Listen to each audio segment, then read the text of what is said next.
Right then folks, a quickie video for you this morning before my main one tonight. So as some of you may know, Derek Chauvin was sentenced to 22 years yesterday in the United States to satisfy Black Lives Matter and the mainstream media and Twitter. Basically, that's it. And also yesterday, a statue, a dignified bust of George Floyd was defaced.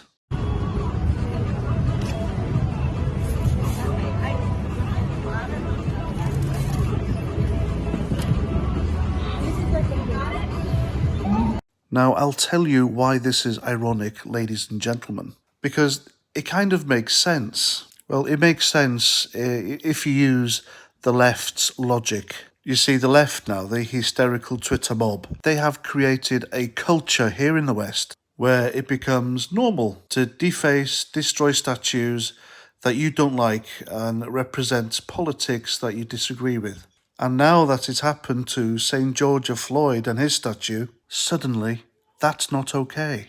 These hysterical, nappy-wearing, cancel culture crybabies are all up in arms that the statue of their prime example of a human being has been defaced. And of course, it's racist for some reason. Now, as you can see from the photo, someone just chucked some black paint on it. That's it. Now, these are the rules that the lefties want us all to live by. If there's statues up of people they don't like, they tear them down. Now, clearly, somebody didn't like this statue of George Floyd, so they defaced it. Why are they getting angry at this? It's what they do. It's what they've been practicing. The left have been defacing statues, pulling them down all over the West, well, mainly the United States and Britain, because they disagree with the politics that these people represent, or simply because it makes them mad, it makes them cry. So they made the rules, and they should really blame themselves.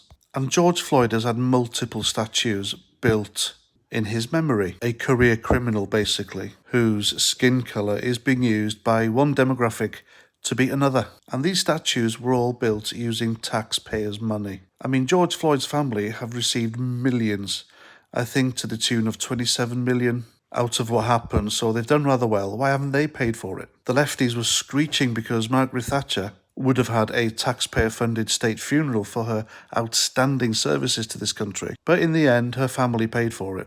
And they still weren't happy. They turned up at the funeral and just shouted obscenities at someone's funeral, for heaven's sake. So my question is this: if taxpayers' money can be used to raise statues to a career criminal, then surely taxpayer funds could be used to erect multiple statues of the pregnant woman he robbed at gunpoint. But folks, you know as well as I do, that would be potentially detrimental to the narrative. So there we go, folks. This is literally clown world, where we tear down statues of people who were beneficial to society and we erect statues of criminal lowlifes. Crazy, isn't it? Right, that's my video. If you'd like to support my channel, then please do. You can buy me a beer, link down below. By buying me a beer, you stop YouTube and Google getting their hands on the money. Right, please comment, share, subscribe, and until my next video later on tonight, Joe Biden, Roger Trout.